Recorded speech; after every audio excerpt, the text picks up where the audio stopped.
Habiter la chair, habiter le verbe, habiter si possible la joie d'être vivant, habiter non pas une maison, mais le printemps à venir. Il frémit au ras du sol dans ses pousses de jonquilles qui fendent la peau figée de la terre hivernale. Quelle surprise de se retrouver dans ce lieu, Colette, absolument charmant. Est-ce qu'on va partir en voyage? Est-on dans un train? Mais où nous mène-t-il?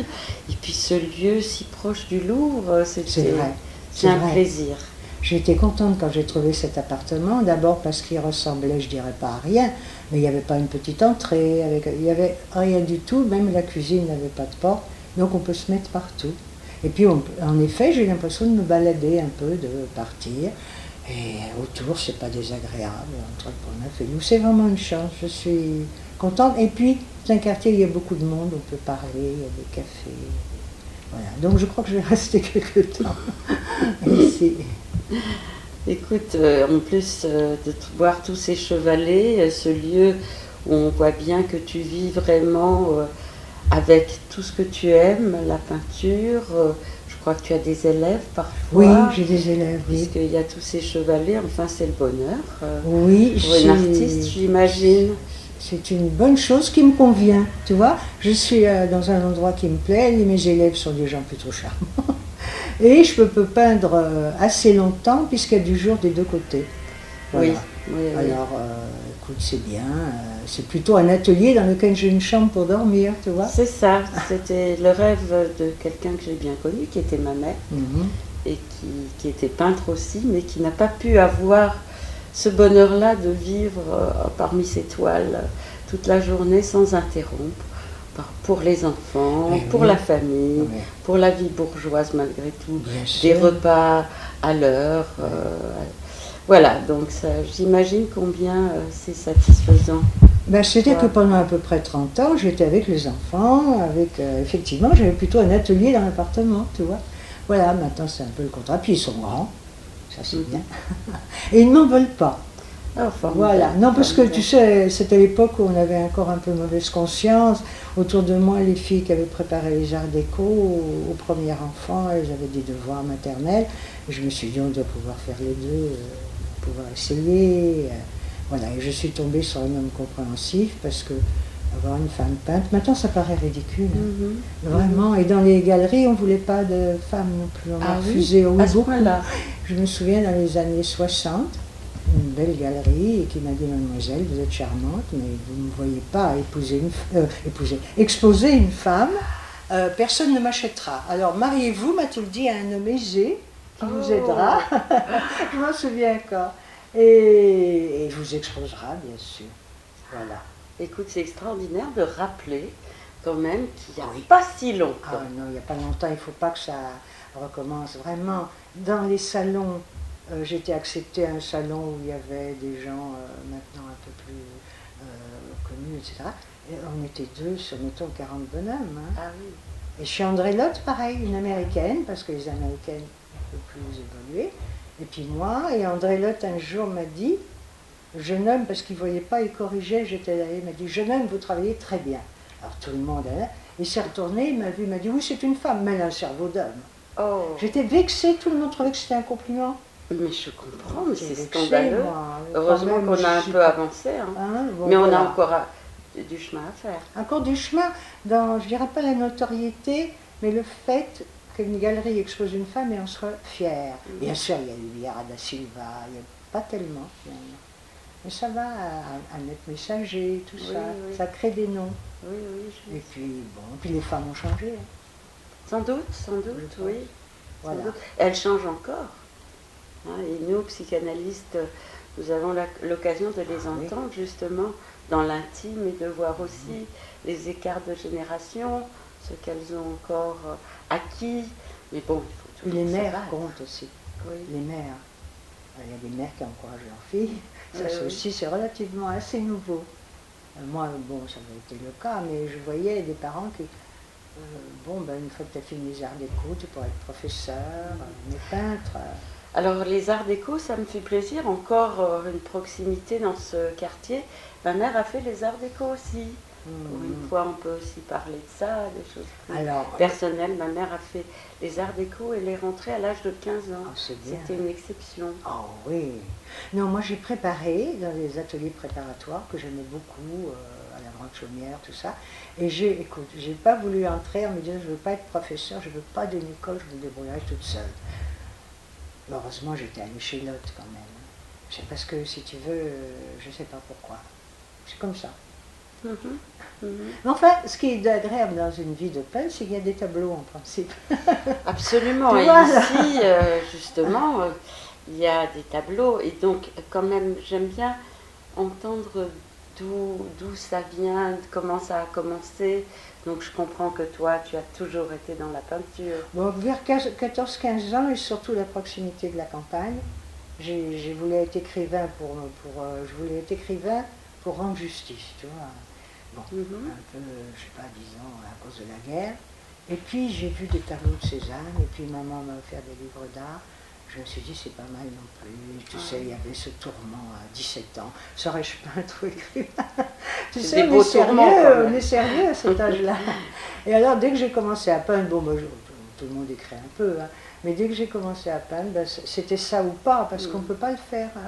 C'est difficile. Hein. C'est difficile de faire les deux? Oui. Okay. Je crois, parce qu'un demande un attirail, l'autre demande au contraire une solitude, tu peux écrire dans ton coin.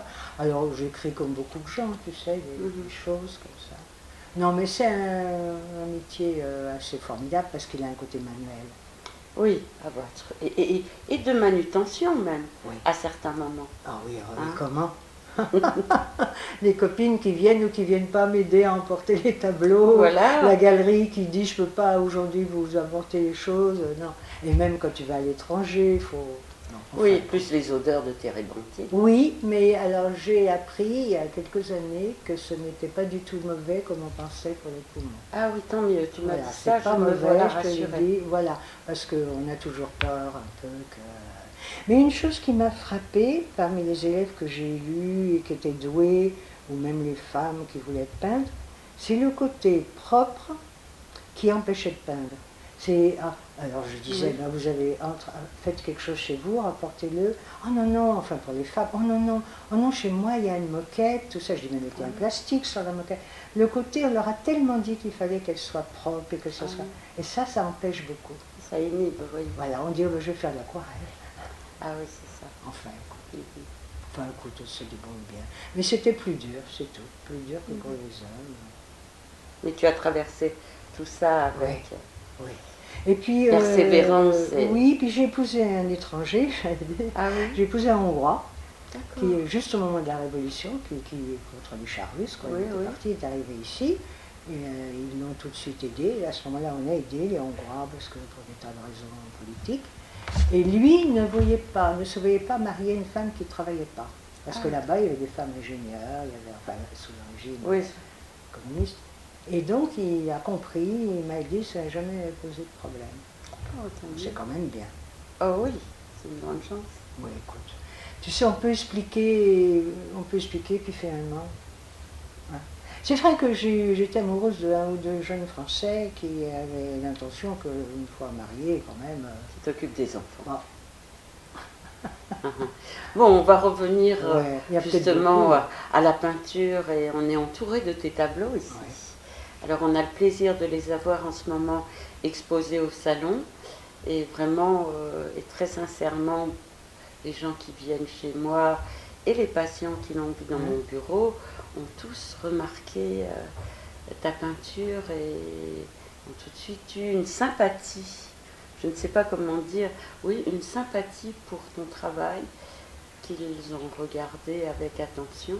Et on aura ce week-end le plaisir de t'avoir, rien qu'aux invités, sans la présence des livres et des psychanalystes uniquement, et avec une chanteuse, donc une amie à toi qui est chanteuse de poète, et ça va être un moment très agréable ce samedi et dimanche au salon. Voilà, donc comment essayer de rentrer un peu dans ta peinture, dans ce qui te travaille, dans ce qui te porte. dans ta peinture? Je sais pas. Ben, Qu'est-ce que tu j'écoute, peux me dire? c'est d'abord, c'est vrai, le goût de la nature, je suis figurative, hein, Oui. j'ai fait un peu de cubisme, mais c'est tout. Le goût des choses, même des matériaux, tu vois, l'herbe, les pierres, là. Et puis une grande passion, là, il n'y en a pas beaucoup, pour le corps. Pendant longtemps, j'ai eu plusieurs modèles, parce qu'à travers le corps, tu as la vie, hein. Et dans tout ça, ce que je recherche pour le tableau lui-même, hein, sans parler littérairement, Oui. pour le tableau lui-même, c'est l'harmonie. Avant tout, je crois que j'ai appris Chasselotte, je ne sais pas si j'y arrive bien, mais au fond, je crois que c'est Matisse qui disait, un tableau, c'est un ensemble de formes et de couleurs qui s'harmonisent bien sur un certain espace. Ah oui. Le reste, on rajoute, tu vois, on veut, tout ça. Mais avant tout que ça tienne, comme on dit, tu vois, on dit, quand on va dans un atelier, on dit, il faut que ça tienne au mur. Voilà, Oui. faut que... Ah, c'est bien, on c'est dit ça. ça. On dit ça, on dit, il faut que ça tienne. Et puis quand ça ne va pas, on dit, mais il tombe ton tableau. C'est exactement, je dis, et tout modestement, parce que effectivement, c'est comme ça, je dis que chez moi, depuis toutes ces années, la seule chose sur laquelle je peux dire, ce que je peux dire, c'est que quelquefois, il y a eu des tableaux qui tombaient du mur. C'est ça.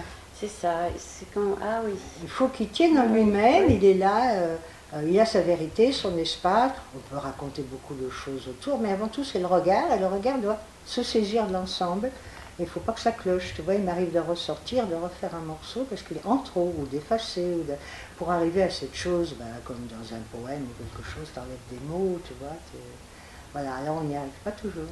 Oui, oui. C'est pour ça qu'on continue. Ça demande du travail, beaucoup. Oui. Ouais. Oh, enfin, maintenant je fais plus que 5-6 heures par jour, hein, parce qu'avant, voilà. Il faut un peu quand même. Mais tu dis aussi quelque chose que tu avais dit aussi au début d'un des salons où tu étais présente. Tu disais qu'il faut quand même qu'on est peut-être aujourd'hui dans un trop plein de paroles autour des tableaux. Et que pour toi, le tableau, c'est d'abord quelque chose en soi. En soi, et c'est le regard qui est là, qui doit s'orienter, prendre ça, recevoir. Oui, écoute, quand tu écoutes je ne sais pas, que ce soit Mozart ou Berlioz, n'importe qui, tu commentes pas en même temps, puisque c'est de la musique. Oui. Et le commentaire, ça a commencé dans les années 60-70, c'est de plus en plus important. Et tu arrives et tu vois un tableau, et tu as à côté un grand qui t'explique que ce jour-là, il était fatigué, il a rencontré quelqu'un, sa femme était malade. Alors, ça te remplit de quelque chose qui n'est pas le tableau. On peut dire des choses, on peut acheter un catalogue après, mais trop... ça investit trop, tu vois. Oui, j'étais très sensible je trouve. À ça, à ce que tu as dit autour du Chacun, tableau. personne ne voit pareil, en plus. Alors en plus, on nous dirige un peu, on nous dit, voyez, à cette époque.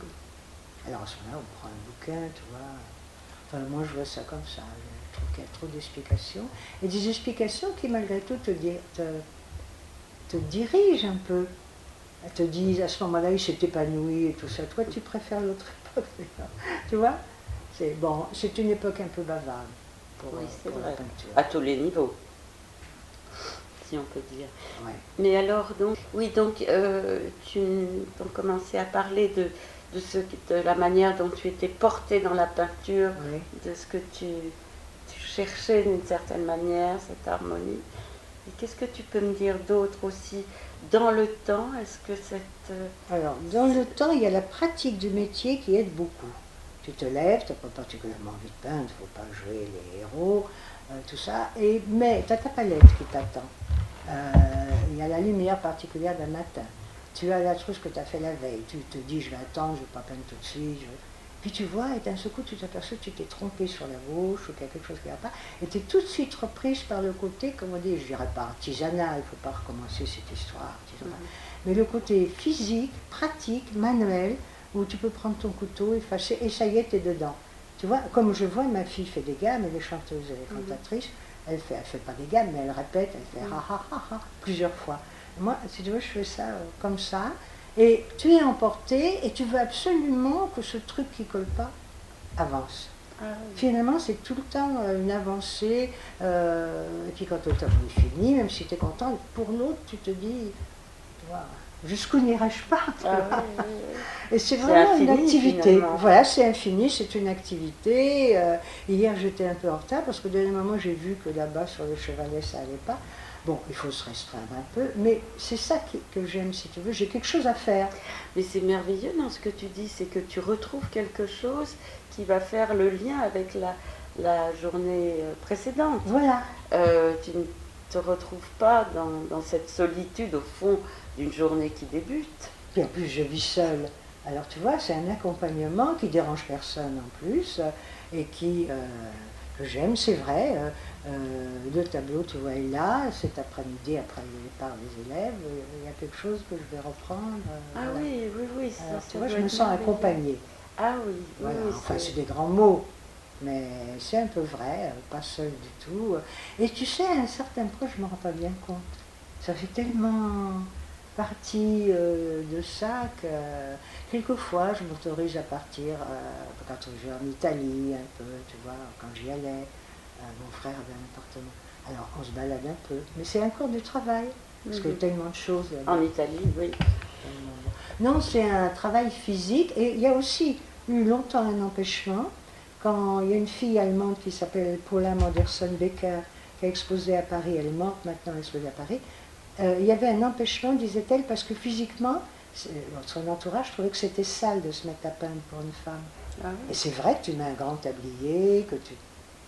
Ah bon. Voilà, l'homme il brasse des... hein. Ah, ouais. Bon. Et la femme... Oui, je pensais à ça plutôt pour les sculpteurs, mais que ouais, les peintres. tu penses.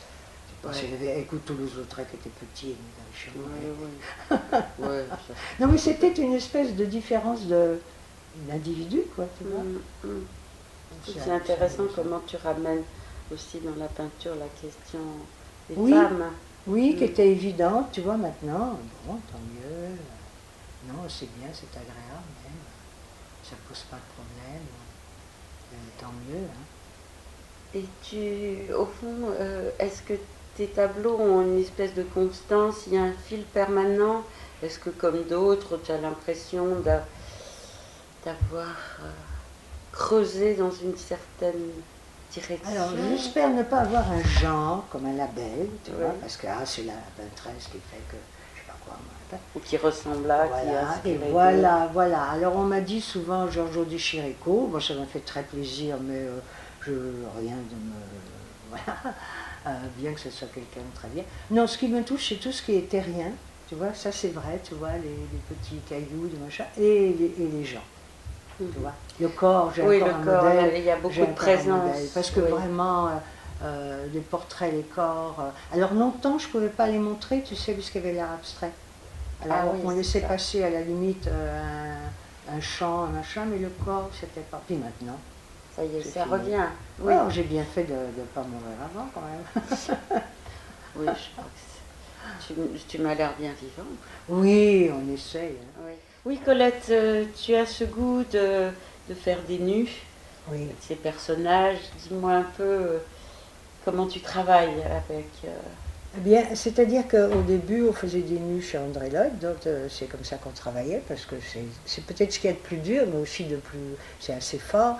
Et puis finalement, quand après j'ai pu peindre chez moi, ça m'a manqué. J'allais bien au cours du soir, Montparnasse, bon. Alors donc j'ai trouvé, ça a été parfois des amis qui venaient poser, et puis quelques modèles, mais pas obligatoirement professionnels, parce que les modèles professionnels ont des poses qu'on appelle des poses d'atelier, qui sont un peu toujours les mêmes, comme ça ou comme ça.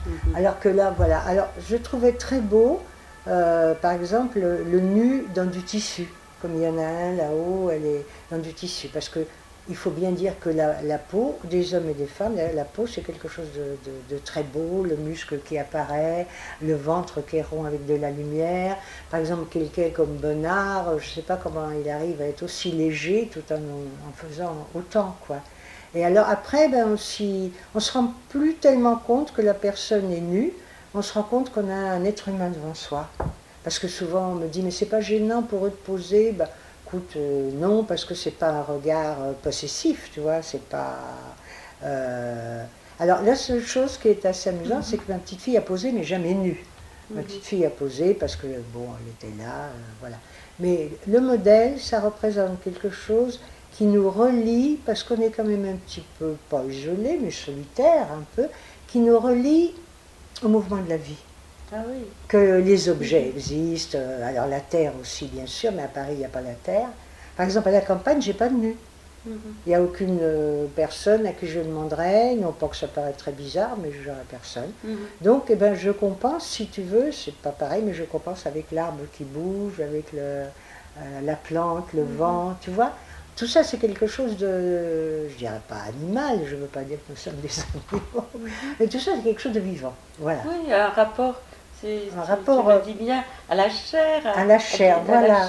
Vivante. Tu vois, bon, bah ici, c'est des modèles, et à la campagne, je remplace par tout simplement ce qui pousse autour de moi. Tu vois. Alors, il y a une sorte, enfin, moi je l'entends comme ça, une sorte d'érotique. Oui. Dans ce travail-là, absolument. Mais pas au sens de l'érotique, dans ce qu'il passe de vivant. Tu peux avoir par exemple un nid, il y a eu dans la grange, le nid, je ne l'ai pas peint, mais vraiment pour moi il y avait de la vie. Voilà, tu vois, c'est surtout sa vie, ça bouge, il y a de l'air, il y a les pieds sur terre, la tête au ciel, enfin tu veux. Oui, c'est très très jouissif même, tu vois le mot, vraiment. Oui. Mais tu peux l'avoir, je te dis, devant quelque chose de vivant. Comme à la campagne, tu as d'un seul coup par terre un buisson, des feuilles, des choses comme ça. Qui se mettent à bouger avec le vent. Voilà, beaucoup. Tu vois, ça par exemple, les petites branches jaunes là devant, je les ai même exagérées parce que ça bruissait, c'était formidable. En somme, tout ce qui est, si tu veux... En mouvement, qui n'est pas inerte. Ou alors là, naturellement. Enfin, bon... Mais alors, c'est justement ici, c'est très vivant, parce qu'on est entouré de ces tableaux. Puis dans tes tableaux, il y a toujours aussi de la couleur, c'est à la fois doux, il y a une certaine douceur. Oui, c'est très agréable, c'est très vivant. Alors, effectivement, il y a autre chose qui est aussi dans le mouvement, mais qui est un livre. Le livre, c'est un... La référence au livre est très présente dans tes toiles. J'en ai fait un que j'ai vendu il n'y a pas longtemps, que j'avais appelé Résistance. C'est amusant parce que... Enfin, c'est pas amusant, c'est au moment des il y avait Martine Le Pen. Bon.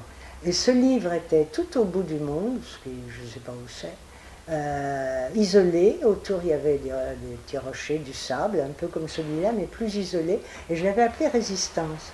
Et je trouve que le livre, c'est une sorte de parole qui se propage.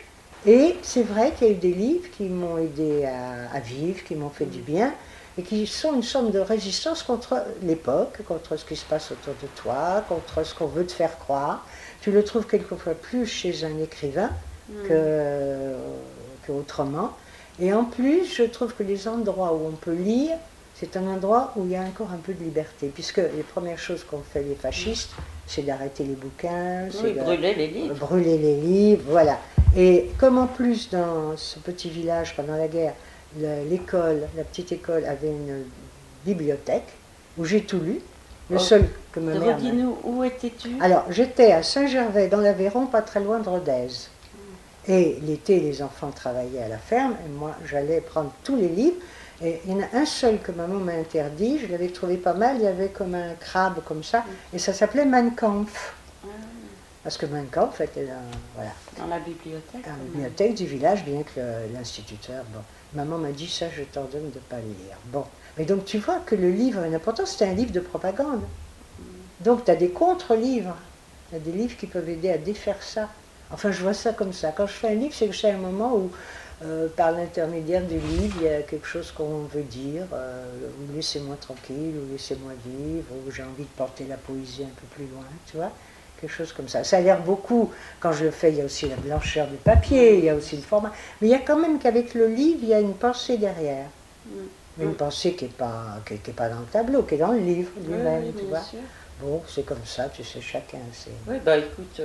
ça nous donne une proximité aussi, puisque au salon, ça fait tant d'années que c'est autour du livre que ça se passe, et des toiles, et des photos, et parfois des sculptures, et de la musique. Il y a aussi ta proximité sur moi avec la poésie, puisque ton amie Lucienne va venir fou, ça. chanter des poètes. Oui. Et il y a sûrement cet aspect-là qui t'a toujours. Toujours. Aussi, Quand tu lis, quand tu es comme ça un peu perdu, que tu tombes sur même Verlaine, enfin tous, je veux dire. Alors là, j'ai demandé à Lucienne, c'est le poèmette Rudebeuf à son répertoire, tu sais, que chantait John Baez. Alors elle a dit qu'elle le mettrait, elle l'a mis d'ailleurs. Donc voilà, bah, si on peut avoir ça autour de soi, tu vois. Oui, oui, oui.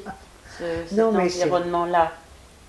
La poésie, c'est fou ça. Tu as des phrases qui te reviennent. Tu vois, même Verlaine, le ciel est par-dessus le toit, si bleu, si calme, un arbre par-dessus le toit berce sa place. J'ai 18 au bac. Non, mais ça aide à vivre. Mais au fond.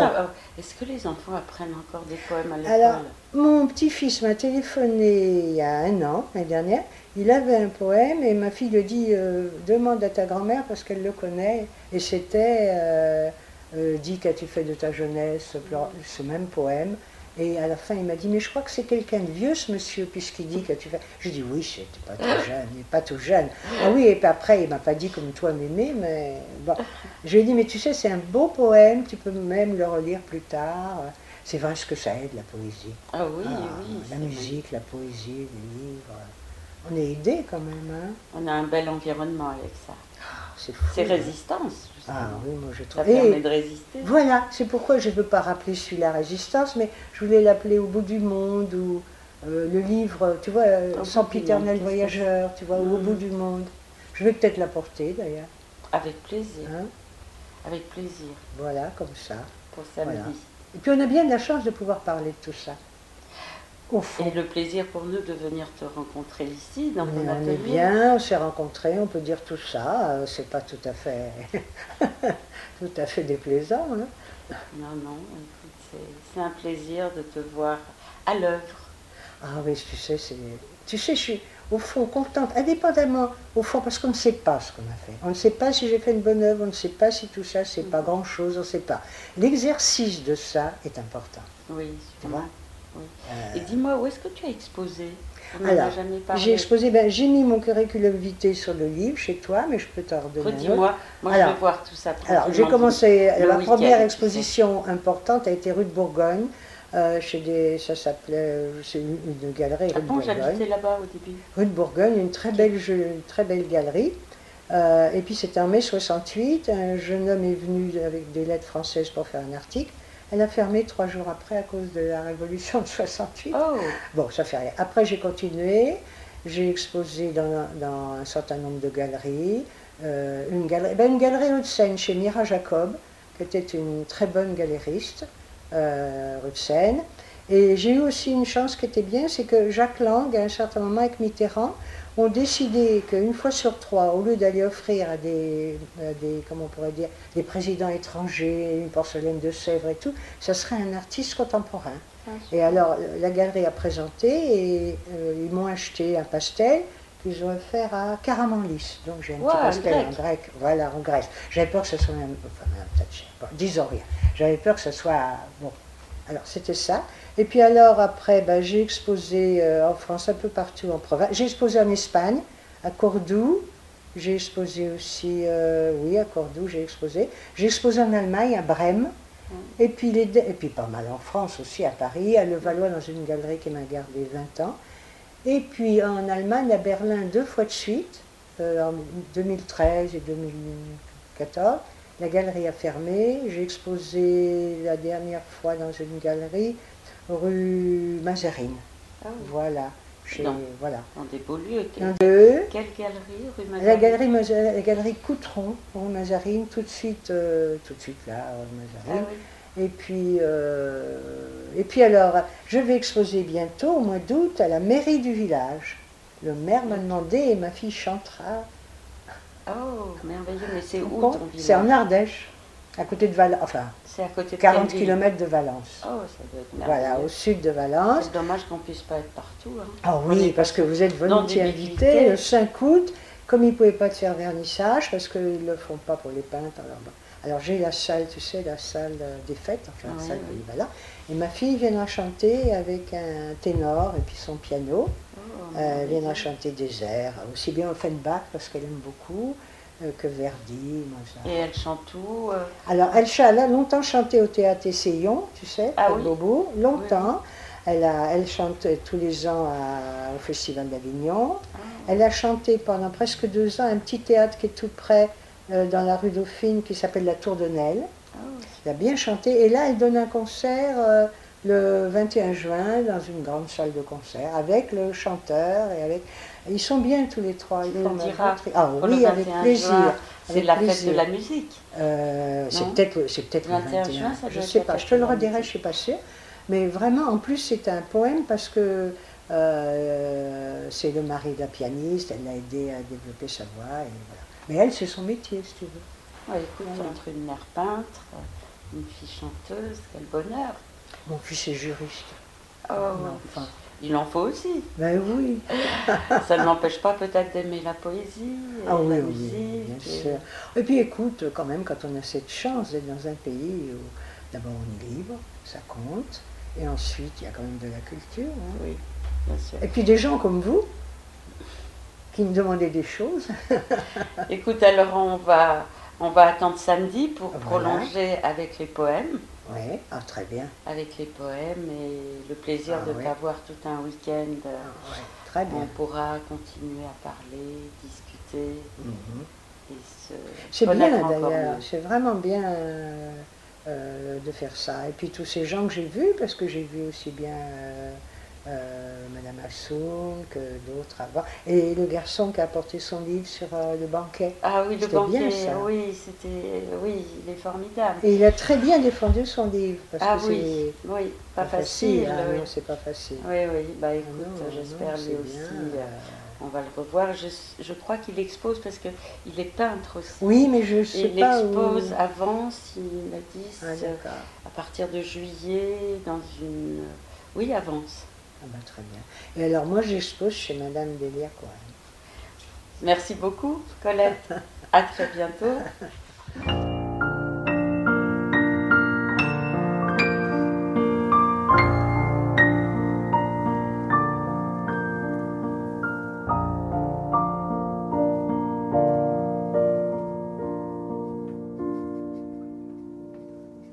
Nous aurons du pain doré comme les filles sous les soleils d'or. Nous aurons du vin de celui qui pétille même quand il dort. Nous aurons du sang dedans nos veines blanches et le plus souvent lundi sera dimanche.